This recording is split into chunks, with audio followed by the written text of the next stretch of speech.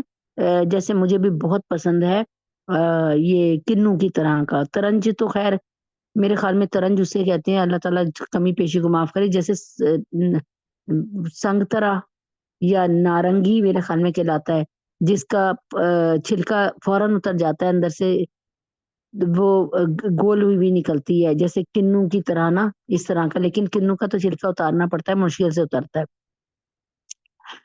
تو اللہ تعالیٰ فرماتے ہیں کہ جو مومن قرآن شریف پڑھتا ہے اس کی مثال ترنج کی سی ہے، یعنی کھٹی میٹھی سی، اس کی خوشبو بھی عمدہ ہوتی ہے۔ آپ نے دیکھا نا، جیسے ہی کنو چھلتا ہے تو کنو کی کتنی خوشبو ہوتی ہے ماشاءاللہ، اور مزہ بھی لذیذ۔ اور جو مومن قرآن شریف نہ پڑھے اس کی مثال کھجور کی سی ہے، خوشبو کچھ نہیں ہے مگر مزہ شیریں ہوتا ہے۔ اور جو منافق قرآن شریف نہیں پڑھتا اس کی مثال کیا ہے؟ کیا کہتے ہیں، ہنزل کی طرح ہے۔ ہنزل کیا ہے؟ ہاں، یہ کیا ہے؟ ہنزلہ کیا ہے؟ ہنزل کیا ہے؟ ہنزل جو ہے ایک پھل ہے، اس کی مثال ہنزل کے پھل کی سی ہے کہ مزہ کڑوا اور خوشبو کچھ بھی نہیں۔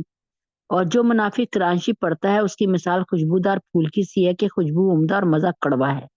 تو دیکھیں نا، یعنی ایک کو ہوتا ہے قرآن شریف پڑھنا، اور نیت یہ ہونا کہ ہمیں ثواب ملے گا اور ہم اسے پڑھ کر سمجھیں گے اور لوگوں کو بتائیں گے، یہ سب سے اعلیٰ درجہ ہے۔ ایک یہ ہوتا ہے کہ ہم پڑھ لیں، اللہ نے حکم دیا ہے، یہ بھی اچھا ہے، لیکن اس میں وہ والا جذبہ نہیں ہے کہ دوسروں کو پڑھائیں گے، وہ والا جذبہ بھی ہونا چاہیے کہ اللہ کے نبی نے فرمایا ہے کہ بلغوا انی ولو آیا، تم ایک آیت بھی سیکھتے ہو تو اس کو آگے سکھا دو، ایک حدیث بھی سیکھتے ہو تو اس کو آگے سکھا دو، ایک بھی قرآن کا سبق سیکھتے ہو تو اس کو آگے سکھا دے۔ تو جو ترنج ہے نا، منہ میں خوشبو پیدا کرتا ہے، معدے کو صاف کرتا ہے، ہضم میں قوت وغیرہ دیتا ہے، ٹھیک ہے نا۔ اور ہنزلت جو ہوتا ہے نا پھل، وہ تو ویسے ہی کڑوا کڑوا سا بکھٹا سا پھل ہوتا ہے۔ تو حضرت علی رضی اللہ عنہ نے فرمایا کہ 3 چیزیں حافظے کو بڑھاتی ہیں، مسواک، روزہ اور تلاوت کلام شریف، قرآن پاک۔ قرآن پاک کی تلاوت سے حافظے میں کبھی قوت آتی ہے، روزے سے حافظے میں قوت آتی ہے، مسواک سے حافظے میں قوت آتی ہے۔ حضرت عمر فاروق رضی اللہ عنہ کا ارشاد نقل ہے کہ حق تعالیٰ جل شانہ اس کتاب یعنی قرآن پاک کی وجہ سے کتنے ہی لوگوں کو بلند مرتبہ کرتے ہیں اور کتنے ہی لوگوں کو پست و ذلیل کر دیتے ہیں۔ مثلا یہ ہے کہ ایک شخص جو قرآن شریف پڑھتا ہے اس کو عمل کی نیت سے پڑھتا ہے، اس کو آگے پڑھاتا ہے، سکھاتا ہے، اس کے کتنے مراتب بلند ہے پتہ ہے آپ کو؟ تو ابھی ایک تفسیر گروپ 1-2 مہینے پہلے بنایا، الحمدللہ اللہ تعالیٰ نے فرمایا، مطلب دل میں ڈالا ایک بہن کے کہنے پہ، آپ یقین کریں کہ وہاں سے کمنٹس کیا آ رہے ہیں کہ ہم تو حیران ہیں، ہمیں تو پتہ ہی نہیں تھا قرآن میں یہ سب چیزیں ہیں۔ ابھی انہوں نے مشکل سے 6-7 صورتیں پڑھی ہیں، اور وہ وہاں سے ایسے میسج آتے ہیں کہ دل جھوم سا جاتا ہے کہ اللہ تیرا شکر ہے کہ لوگ اس طرف آ رہے ہیں اور اس کو سیکھ رہے ہیں۔ عامر بن واصلہ کہتے ہیں کہ حضرت عمر فاروق نے نافع بن عبد الحارث کو مکہ مکرمہ کا حاکم بنا رکھا تھا۔ ان میں ایک دفعہ دریافت فرمایا کہ جنگلات کا ناظم کس کو مقرر کر رکھا ہے؟ انہوں نے عرض کیا کہ ابن ابزا کو، رضی اللہ تعالیٰ عنہ کو۔ حضرت عمر فاروق نے پوچھا ابن ابزا کون شخص ہے؟ انہوں نے عرض کیا کہ ہمارا یہ غلام ہے۔ حضرت عمر فاروق نے اعتراض فرمایا کہ غلام کو امیر کیوں بنا دیا؟ انہوں نے کہا کتاب اللہ کا پڑھنے والا ہے۔ حضرت عمر فاروق نے اس حدیث کو نقل کیا کہ نبی پاک صلی اللہ علیہ وسلم کا ارشاد ہے کہ حق تعالیٰ جل شانہ اس کلام کی بدولت بہت سے لوگوں کے رفع درجات فرماتے ہیں اور بہت سو کو پست کرتے ہیں۔ جو قرآن شریف کو پڑھتا ہے، یاد کرتا ہے، اس کو وہ کرتا ہے، حفظ کر لیتا ہے، لیکن اس کے بعد گناہوں کی دلدل میں پڑ جاتا ہے، قرآن شریف کو بھلا دیتا ہے، تو اللہ تبارک تعالیٰ اس کے دل پر زنگ لگا دیتے ہیں، اس کو عمل کی توفیق چھین لیتے ہیں۔ عبد الرحمن بن عوف رضی اللہ تعالیٰ عنہ فرماتے ہیں کہ 3 چیزیں قیامت کے دن عرش کے نیچے ہوں گی، ایک کلام پاک کہ جھگڑا کرے گا بندوں سے۔ قرآن پاک کے لیے ظاہر ہے قرآن پاک کے لیے ظاہر ہے اور باطن ہے، ظاہر ہے اور باطن۔ دوسری چیز امانت ہے، اور تیسری رشتہ داری جو پکارے گی کہ جس شخص نے مجھ کو جوڑا اللہ اس کو اپنی رحمت سے ملا دے، اور جس نے مجھ کو توڑا اللہ اپنی رحمت سے اس کو جدا کرے۔ چنانچہ اپنے رشتہ داروں کو منا لیجئے، آپ کی خالہ، آپ کی پھوپھی جان، آپ کے ماموں جان، آپ کے چچا جان، آپ کے بھائی بہن، آپ کے ستیلا بیٹا بیٹی، اور آپ کے رضائی بھائی بہن، یہ سب کے سب رشتہ داری میں آتے ہیں۔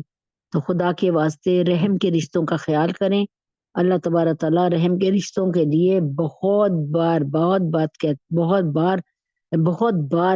بار سمجھا چکے ہیں۔ اللہ تبارک تعالیٰ ہمیں ہمارے رحم کے رشتوں کی عزت کرنے کی توفیق عطا فرمائے۔ اب اللہ تبارک تعالیٰ فرماتے ہیں آگے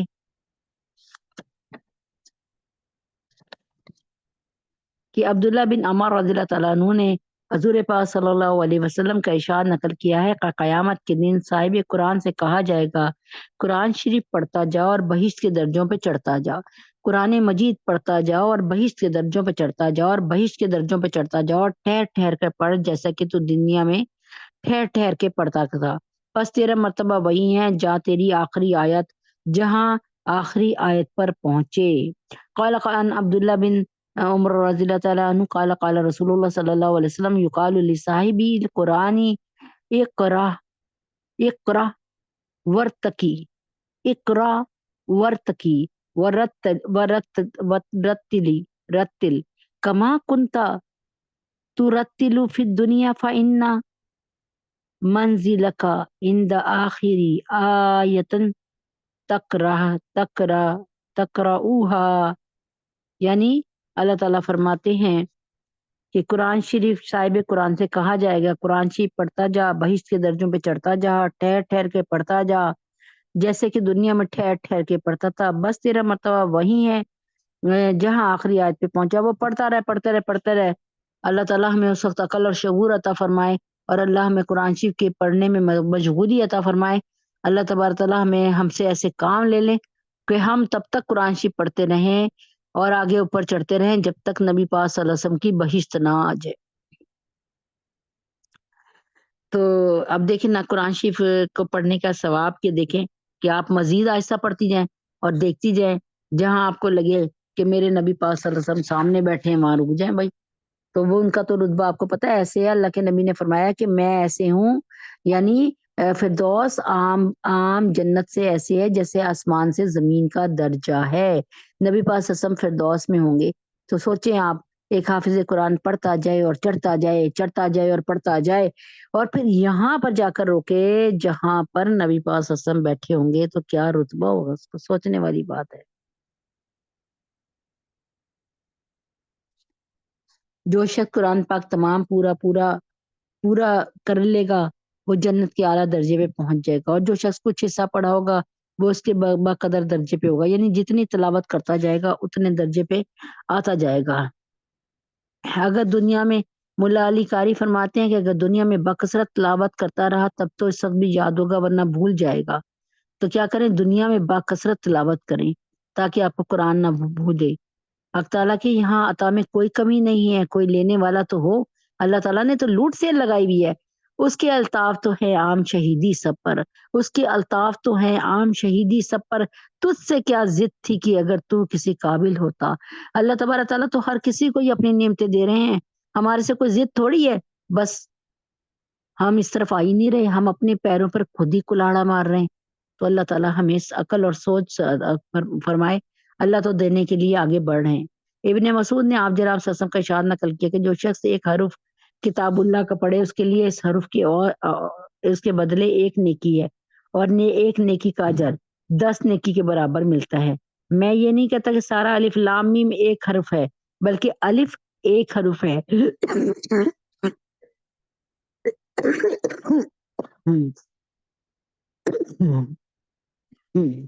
الف ایک حرف ہے، لام ایک حرف ہے، میم ایک حرف ہے۔ تو اب آپ سوچیں الف لام میم،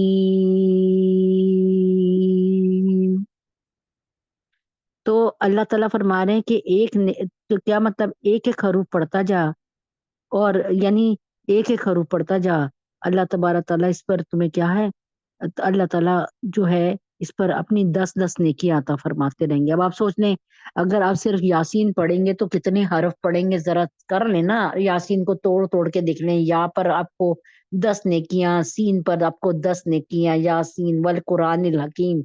اب واو پہ آپ کو الگ نیکیاں مل رہی ہیں 10، الف لام پہ الگ مل رہی ہیں، قرآن پہ کاف پہ الگ مل رہی ہیں۔ اللہ نے تو لوٹ سے لگا دی ہمارے لیے، اس کے باوجود بھی ہمیں اگر نہیں سمجھ آتی تو پھر اب واللہ عالم۔ معاذ جونی معاذ معاذ حضرت معاذ نے حضور پاک صلی اللہ علیہ وسلم کا ارشاد نقل کیا کہ جو شخص قرآن پڑھے اس پر عمل کرے، اس کے والدین کو قیامت کے دن ایک تاج پہنایا جائے گا جس کی روشنی آفتاب کی روشنی سے بھی زیادہ ہوگی، اگر وہ آفتاب تمہارے گھر میں ہو۔ بس کیا گمان ہے تمہارا اس شخص کے متعلق جو خود عامل ہو، یعنی آپ کا جو حافظ قرآن بیٹا ہے اور وہ بعمل حافظ قرآن ہو، تو یوں سمجھیں کہ آپ کے گھر میں ایک سورج اتر آیا، اور جو عمل کرنے والا ہوگا اس کے لیے خود کیا ہوگا، اب ذرا خود ہی اندازہ لگا لیجیے کہ کیا اللہ تبارک تعالیٰ دیں گے۔ قرآن پاک کے پڑھنے اور اس پر عمل کرنے کی برکت یہ ہے کہ اسے پڑھنے والے کے والدین کو ایسا تاج پہنایا جائے گا جس کی روشنی آفتاب کی روشنی سے بہت زیادہ ہوگی۔ اگر وہ آفتاب تمہارے گھر میں ہو، یعنی آفتاب اتنی دور سے اس قدر روشنی پھیلاتا ہے، اگر وہ گھر کے اندر آ جائے آپ کے تو یقیناً بہت زیادہ روشنی اور چمک کا سبب ہو جائے گا۔ اب 9 کروڑ 29 لاکھ میل، جو میں نے اپنا میرے خیال میں میٹرک میں فزکس میں پڑھا تھا، اب اللہ تعالیٰ رحم فرمائے کوئی اور اس پہ ہو گئی ہو تو پتہ نہیں، سورج 9 کروڑ 29 لاکھ 9 کروڑ 29 لاکھ میل دور کا پڑا تھا، اللہ عالم۔ لیکن اب سوچیں اگر اتنی دور سے ہمیں کتنی روشنی دے رہا ہے، اور اگر ہمارے گھروں میں یہ روشنی آ جائے تو پھر ہمارا گھر کیسے چکا چوند ہو جائے گا، سوچیں حافظ قرآن کی برکتوں سے۔ اور جبکہ والدین کے لیے ذخیرہ ہے، اور والدین کو پہنایا جائے گا ایسا تاج جس کی روشنی سورج سے کہیں زیادہ ہوگی، سوچیں ذرا۔ حاکم نے بریدہ سے حضرت محمد صلی اللہ علیہ وسلم کا ارشاد نقل کیا کہ جو شخص قرآن شریف پڑھے اس پہ عمل کرے، اس کو ایک تاج پہنایا جائے گا جو نور سے بنا ہوا ہوگا، اس کے والدین کو ایسے 2 جوڑے پہنائے جائیں گے کہ تمام دنیا اس کا مقابلہ نہیں کر سکتی۔ وہ عرض کریں گے یا اللہ یہ جوڑے کس صلہ میں ہیں، تو ارشاد ہوگا کہ تمہارے بچے کے قرآن شریف پڑھنے کے عوض ہیں، یہ بدلہ ہے کہ تم نے اپنے بچے کو قرآن مجید کا حافظ بنایا۔ اے اللہ، رو کر کہتے ہیں کہ حافظ تو بنا دیا، اب ان کو اللہ تعالیٰ بعمل حافظ قرآن اور قرآن کو پکا کرنے والا۔ اے اللہ پاک، ہمارے بچے جو قرآن شریف اپنی اپنی کیبنٹ میں رکھ کے بھول گئے ہیں، اے اللہ ان کو بعمل حافظ قرآن بننے کی توفیق عطا فرما دے۔ اے اللہ پاک ہم پہ کرم کر دے، آمین ثم آمین۔ فرمایا کہ حضور پاک صلی اللہ علیہ وسلم کا ارشاد نقل ہے کہ جو شخص اپنے بیٹے کو ناظرہ قرآن شریف سکھلائے اس کے سب اگلے اور پچھلے گناہ معاف ہو جاتے ہیں، اور جو شخص حفظ کرائے اس کو قیامت میں 14ویں رات کے چاند کے مشابہ اٹھایا جائے گا، اور اس کے بیٹے سے کہا جائے گا پڑھنا شروع کر، جب بیٹا ایک آیت پڑھے گا باپ کا ایک درجہ بلند کیا جائے گا، حتیٰ کہ اسی طرح تمام قرآن شریف پورا ہو۔ بچہ کے قرآن شریف پڑھنے پر باپ کے یہ فضائل ہیں، اسی پر بس نہیں ہے، دوسری بات بھی سن لیجئے۔ اگر خدا نہ خواستہ آپ نے اپنے بچے کو 4 پیسے کے لالچ میں دین سے محروم رکھا، تو یہی نہیں کہ آپ اس اتنے لا یزل جو نہ ختم ہونے والا ثواب اس سے محروم رہے، بلکہ اللہ کے یہاں آپ کو جواب دہی بھی کرنی پڑے گی کہ آپ اس ڈر سے کہ یہ مولوی اور حافظ پڑھنے کے بعد صرف مسجد کے ملا بن جائے گا اور ٹکڑوں کا محتاج ہو جائے گا، اس وجہ سے آپ اپنے لاڈلے بچے کو اس سے بچاتے رہے۔ یاد رکھیں اس سے آپ کو تو دائمی مصیبت میں گرفتار کر کے رہے گا یہ والی بات۔ خدا را اپنے بچوں کو ضرور انجینئر ڈاکٹر بنائیں، لیکن اس کو پہلے جو ہے اس پر محنت کریں کہ وہ مومن بنے، ساتھ ساتھ اس پر محنت کریں، دعا کریں اللہ سے، اور بچے کے قرآن کا اہتمام کریں، ایک ایک آیت یاد کروانے کی کوشش کریں، اور یاد رکھیں کہ ماں باپ کا جو رتبہ اس میں بتایا ہے حافظ قرآن کے، میرے خیال میں آپ کو سمجھ آ رہا ہوگا۔ عقبہ بن عامر رضی اللہ تعالیٰ عنہ فرماتے ہیں کہ میں نے حضور پاک صلی اللہ علیہ وسلم کو فرماتے ہوئے سنا کہ اگر رکھ دیا جائے قرآن شریف کو کسی چمڑے میں، پھر وہ آگ میں ڈال دیا جائے تو نہ جلے۔ تو انسان کی بوٹی بھی تو چمڑا ہی ہوتی ہے، سوچیں۔ بعض کے نزدیک چمڑے سے مراد جس جانور کا ہو، اور آگ سے دنیاوی آگ مراد ہے، لیکن آپ سوچ لیں ایک مطلب یہ ہے کہ چمڑے سے مراد آدمی کا چمڑا یعنی ہماری کھال ہے، اور آگ سے جہنم کی آگ۔ اس صورت میں یہ حکم عام ہے کہ کسی زمانے کے ساتھ مخصوص نہیں ہے، ہمیشہ کے لیے ہے کہ حافظ قرآن، کہ اگر کوئی شخص حافظ قرآن ہو اگر وہ کسی جرم میں جہنم میں ڈالا بھی جائے گا تو آگ اس پر اثر نہیں کرے گی، کیونکہ اس کے سینے میں قرآن موجود ہے۔ لیکن اس سے کوئی گناہ ہو گیا، اسے جہنم میں جانا پڑا، کچھ دن شراب پی لی یا زنا کر لیا، لیکن اس کے سینے میں قرآن ہے، تو وہ اس کے سینے کھال میں، اس کے چمڑے میں قرآن موجود ہے، تو اس پر آگ اثر نہیں کرے گی۔ ماں مسہ ماں مست النار کا لفظ بھی آیا، یعنی آگ اس کو چھوئے گی نہیں۔ ابو امامہ کی روایت ہے یہ۔ اور اللہ تبارک تعالیٰ، اب آپ سوچ لیں کہ کس طریقے سے اللہ تبارک تعالیٰ یہ فضیلتیں بیان فرما رہے ہیں۔ یہ ایسی فضیلتیں جس کی وجہ سے ہر شخص کو حفظ قرآن پر جان دے دینی چاہیے۔ اس لیے کوئی ایسا شخص ہوگا جس نے گناہ نہ کیے ہوں، جس کی وجہ سے وہ آگ کا مستحق نہ ہو۔ حضرت علی رضی اللہ تعالیٰ عنہ کی حدیث ہے کہ حاملین قرآن یعنی الحفاظ اللہ کے سائے کے نیچے انبیاء اور برگزیدہ لوگوں کے ساتھ بیٹھے ہوں گے۔ کتنا خوبصورت موقع آ رہا ہے۔ آپ بھی قرآن کو اگر ساتھ ساتھ تھوڑا تھوڑا حفظ کرنے کی کوشش کر لیں، اور کیونکہ ہم نے آپ کو ایک ہفتے میں یقین کریں بامشکل 1-2 آیات پڑھانی ہے، حد سے حد 3 آیات، تو آپ بھی شروع کر دیں۔ شروع آج کر دیں، کل اگر ہمیں لقمہ اجل نصیب ہو جاتا ہے، موت آ جاتی ہے، تو اللہ تعالیٰ کو بھی پتا ہے کہ ہم نے جو ہے یہ عہد کر لیا تھا۔ تو اللہ تبارک تعالیٰ سے بعید نہیں ہے یہ بات کہ اللہ تعالیٰ ہماری قبروں میں فرشتوں کو بھیج دیں جو کہ جنت سے لباس لا کر پہنائیں، اور اس کے بعد ہمیں قرآن پڑھائیں، یہاں تک کہ جب ہم اللہ کے حضور پیش ہوں قیامت کے دن تو ہم حافظ قرآن بن کر نکلیں۔ حضرت محمد صلی اللہ علیہ وسلم نے حضرت علی رضی اللہ تعالیٰ عنہ نے آپ جناب صلی اللہ علیہ وسلم کا ارشاد نقل کیا کہ جس شخص نے قرآن پڑھا، پھر اس کو حفظ یاد کیا، اور اس کے حلال کو حلال جانا، اس کے حرام کو حرام جانا، یعنی قرآن میں لکھا سود حرام، وہ ربا حرام حرام، قرآن میں لکھا شراب حرام حرام، قرآن میں لکھا کہ آپ کیا کہتے ہیں اپنی ماں بیٹیاں جو ہیں یہ ایک بندے کے لیے حرام ہے، یعنی حرمت والی چیزیں تو حرام ہے، یعنی جو بیوی کے ساتھ والا رشتہ ہے وہ بیوی کے ساتھ والا رشتہ ہے۔ حق تعالیٰ جل شانہ اس کو جنت میں ضرور داخل فرمائیں گے۔ اس کے گھرانے میں سے ایسے 10 آدمیوں کے بارے میں اس کی شفاعت قبول فرمائیں گے جن کے لیے جہنم واجب ہو چکی ہو، یعنی جن کے لیے جہنم واجب ہو چکی تھی۔ اللہ تبارک تعالیٰ کے حکم سے ان کے اشارہ کرنے کی دیر ہے کہ اللہ تعالیٰ ان کو جنت میں پہنچا دیں گے۔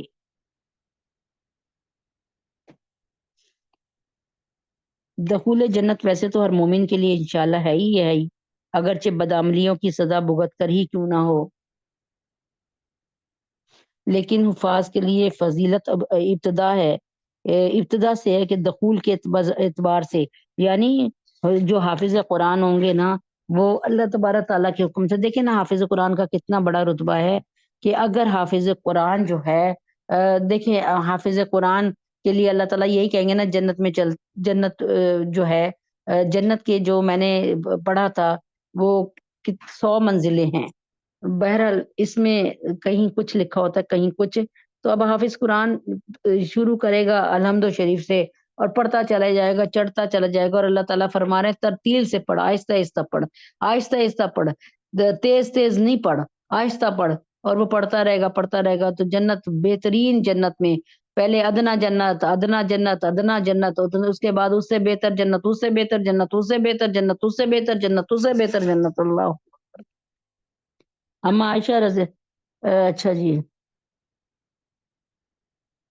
عبداللہ بن عباس رضی اللہ عنہ فرماتے ہیں، نہیں ابو ہریرہ رضی اللہ عنہ نے آپ جناب صلی اللہ علیہ وسلم کا ارشاد نقل کیا کہ قرآن شریف کو سیکھو پھر اس کو پڑھو، اس کے لیے جو شخص قرآن شریف سیکھتا ہے اور پڑھتا ہے اور تہجد میں اس کو پڑھتا رہتا ہے، اس کی مثال اس تھیلی کی سی ہے جو مشک سے بھری ہوئی ہو، اس کی خوشبو تمام مکان میں پھیلتی ہے، اور جس شخص نے سیکھا اور پھر سو گیا اس کی مثال اس مشک کی تھیلی ہے جس کا منہ بند کر کے رکھ دیا اور جس کی خوشبو نہ پھیلے، یعنی جس شخص نے قرآن پڑھا اس کی خبرگیری کی، راتوں کو نماز میں تلاوت کی، اس کی مثال اس مشک دان کی سی ہے جو کھلا ہوا ہو، اس کی خوشبو سے تمام کے تمام مکان مہک رہا ہے، اور اگر وہ حافظ سو جاوے یا غفلت کی وجہ سے پڑھے ہی نہ تب بھی اس کے قلب میں جو کلام پاک ہے وہ تو بہرحال مشک ہی ہے، لیکن کیا ہے اس غفلت سے اتنا نقصان ہو کہ دوسرے لوگ اس کی برکات سے محروم رہے۔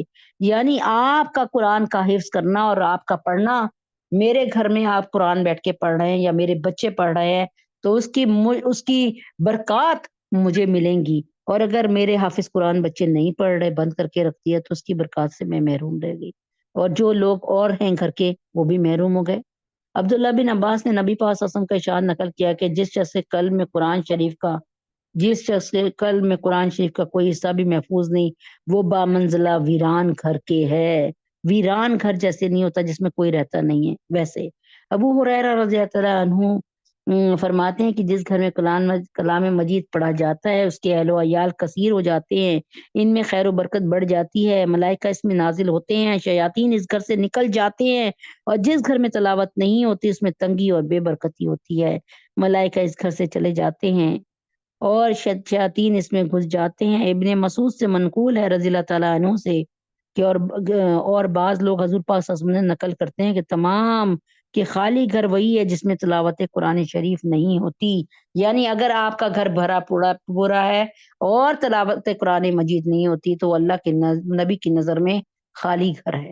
سوچیں یہ کیسی کیسی وعیدیں ہیں اور کیسی کیسی بشارتیں ہیں۔ محروم، جو اس کا محروم ہو جائے وہ حقیقی محروم ہے بھائی۔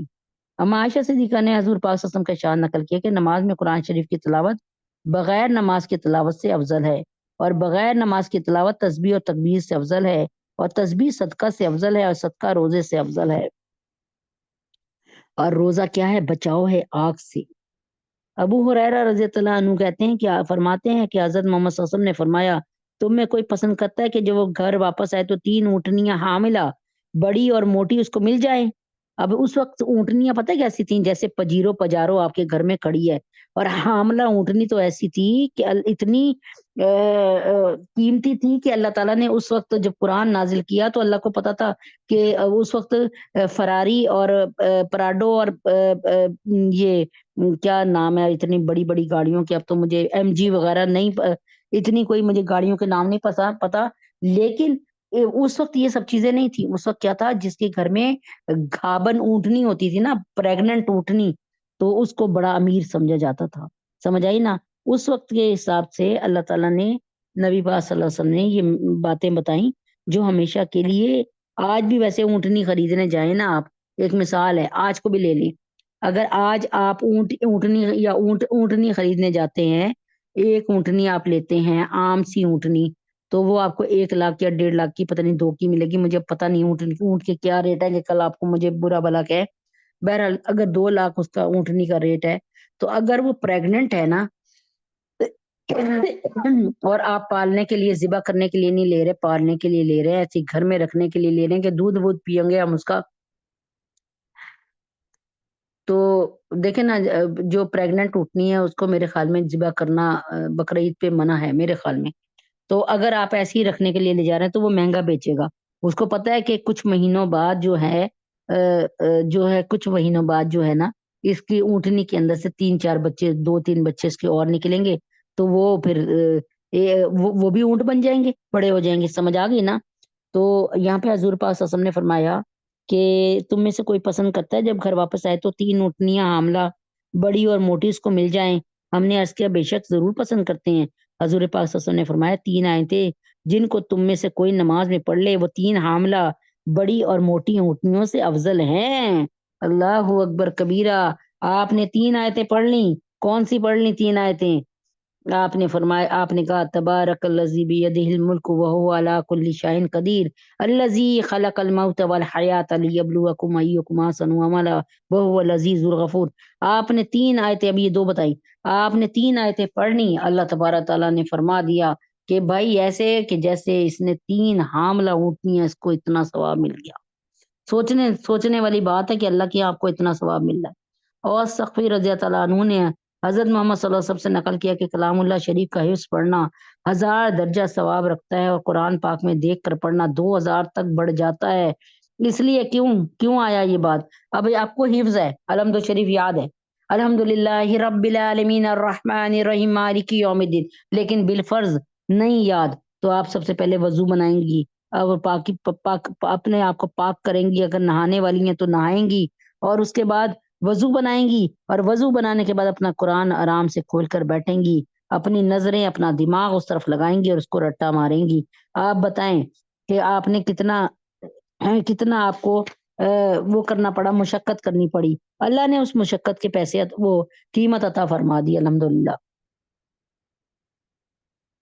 جو شخص صبح کی نماز پڑھ کر قرآن مجید کھولے اور بقدر 100 آیات کے پڑھ لے، تمام دنیا کے بقدر اس کا ثواب لکھا جاتا ہے۔ قرآن شریف کا دیکھ کر پڑھنا نگاہ کے لیے مفید بتایا جاتا ہے۔ ابو عبید نے حدیث مسلسل نقل کی ہے جس میں ہر راوی نے کہا کہ مجھے آنکھوں کی شکایت تھی تو استاد نے قرآن شریف دیکھ کر پڑھنے کو بتایا۔ حضرت امام شافعی رحمہ اللہ بسا اوقات عشاء کے بعد قرآن شریف کھولتے تھے اور صبح کی نماز کے وقت بند کرتے تھے۔ چلیں یہ تو باتیں تھیں بڑے بڑے صحابہ کی اور اس کی، لیکن الحمدللہ رب العالمین یہاں پر آئی ہوئی عورتیں بھی جانتی ہیں کہ شروع میں جب اس گھر میں آئی تو میرے اینک لگی ہوئی تھی، لیکن صرف قرآن سے رشتہ استوار ہوا تو الحمدللہ رب العالمین آج بھی اینک کے بغیر ہی سارا سبق باریک باریک لکھا ہوا آپ کو پڑھ کے سنا رہی ہوں۔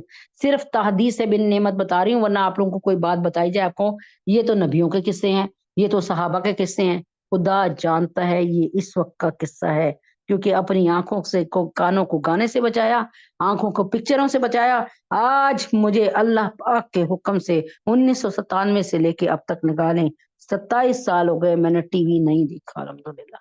جب اللہ کے لیے لگایا تو اللہ پاک نے ان آنکھوں کو بنائی الحمدللہ۔ اللهم صل على محمد وعلى ال محمد كما صليت على ابراهيم وعلى ال ابراهيم انك حميد مجيد۔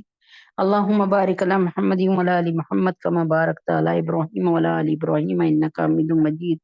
ربنا آتنا في الدنيا حسنة وفي الآخرة حسنة وقنا عذاب النار۔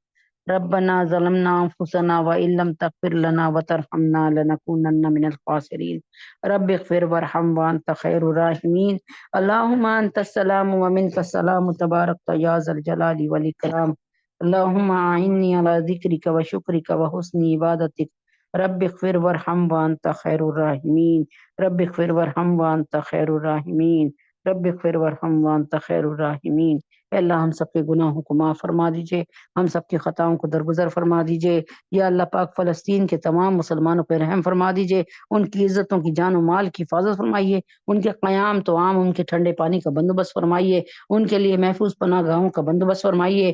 نیتن یہو کو، یہود النصارہ کو، نیتن یہو کو، میکرون کو، مودی کو، جو بائیڈن کو اور بشار الاسد کو، تمام دشمنان اسلام کو، دشمنان پاکستان کو جہنم رسید فرمائیے۔ ان کے قلعوں کو، ان کی فیکٹریوں کو، ان کی کرنسی کے، ان کے پیسوں کو، ان کے معاشیت کو اللہ تبارک تعالیٰ بیڑا غرق فرمائیے۔ اے اللہ پاک جیسے آپ نے بدر کی جنگ کے بعد تمام کے تمام جو ہے نیست و نابود کر دیا ان کی محفلوں کو، کافروں کی محفلوں کو، ایسے ہی اللہ تبارک تعالیٰ ان کی بھی نشاط و طرب کی محفلوں کو غارت کیجئے، ان کا سکون لوٹیے۔ اللہ ہمارے گناہوں کو معاف فرمائیے، خطاؤں کو درگزر فرمائیے۔ مسلمان جہاں کہیں ہیں، بوسنیا میں، چیچنیا میں، صومالیہ میں، برما میں، شام میں، سیریا میں، اللہ پاک مسلمانوں کی عزت و جان و مال کی حفاظت فرمائیے۔ اللہ پاک ان کو غالب کیجئے۔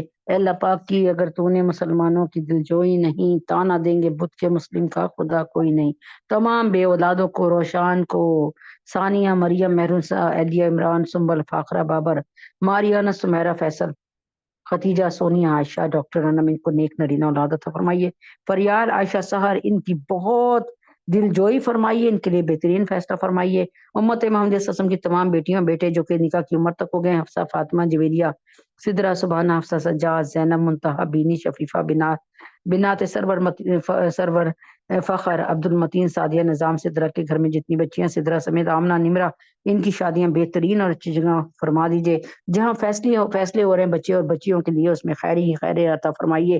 تمام علماء اسلام، مفتی حسن صاحب، مفتی تقی عثمانی صاحب، مولانا فضل الرحمان صاحب، فضل الرحیم صاحب، پیر ذوالفقار نقشبندی حضرت جی، ندیم بھائی، عمیر، نازیہ، اندلیب، اہلیہ حسین، عائشہ، معظم، عادل، فضا، نعیم، ریحانہ، عثمان، عزیز، زارا، فاطمہ، رمشا، دانش، طاہر، مختار عالم صاحب، اہلیہ رضوان اللہ، اہلیہ دانش کے والدین، ان کو صحت کاملہ عاجلہ مستمرہ عطا فرمائیے۔ اہلیہ اعظم، اہلیہ رفیق، مفتی ضیاءالدین صاحب، عامر، بیٹی انم کو یا اللہ پاک اپنا بہترین گھر عطا فرمائیے۔ ڈاکٹر ہمنا کو برکت والی، بہترین، عزت والی اور آسان جاب عطا فرمائیے۔ ڈاکٹر فاطمہ ڈاکٹر ہمنا فاطمہ عائشہ عبداللہ کو دنیا اور آخرت کے ہر امتحان میں 100% نمبروں سے کامیابی عطا فرمائیے۔ احمد کو سعدیہ حفصہ، ہمنا فاطمہ کو انم کو اللہ پاک ہدایت عطا فرمائیے۔ یا اللہ پاک احمد نواز صاحب، محمد عمر، محسن، عمیر، سنبل، ان کو عزت والی نوکری عطا فرمائیے۔ ہم سب کے گناہوں کو معاف فرمائیے، ہم سب کے خطاؤں کو درگزر فرمائیے۔ اس سال زیارت حرمین شریفین کی توفیق عطا فرمائیے۔ اللہ وسائل کا بندوبست فرمائیے، صحت کو صحیح کیجیے ہماری، ہم سب کے گناہوں کو معاف فرمائیے۔ اللہ پاک ہمارے گناہوں کو معاف فرمائیے، ہم سب کے خطاؤں کو درگزر فرمائیے۔ آپ ہم سے راضی ہو جائیے، نہیں بھی راضی ہونا تو بھی راضی ہو جائیے، کیونکہ اللہ پاک کس سے مانگے کہاں جائیں ہم، بتائیے اللہ۔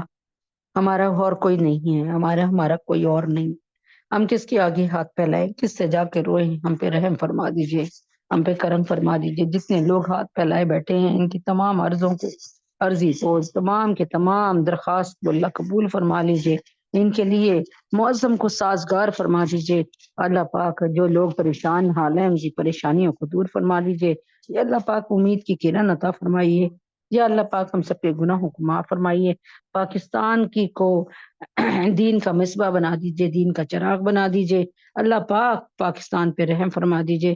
یا اللہ پاک پاکستان سے جھوٹ کو، کرپشن کو، جوا کو، شراب کو، زنا کو ختم کر دیجیے۔ یا اللہ پاک تمام پاکستانیوں کو، تمام مسلمانوں کو عقل و شعور عطا فرمائیے، ہم سب کے گناہوں کو معاف فرمائیے۔ پاکستان میں بجلی کو اور پیٹرول کو بہت سستا فرمائیے، ہم سب پہ رحم فرما دیجیے، کرم فرما دیجیے۔ یا اللہ پاک ہمارے تینوں حرم کی حفاظت فرمائیے۔ یا اللہ پاک وصلی اللہ تعالی علی خیر خلقہ محمد وعلی آلہ وصحبہ وآل بیتہ وازواجہ وذریاتہ اجمعین برحمتک یا ارحم الراحمین۔ سبحان ربک رب العزۃ عما یصفون وسلام علی المرسلین والحمد للہ رب العالمین۔ السلام علیکم ورحمۃ اللہ وبرکاتہ۔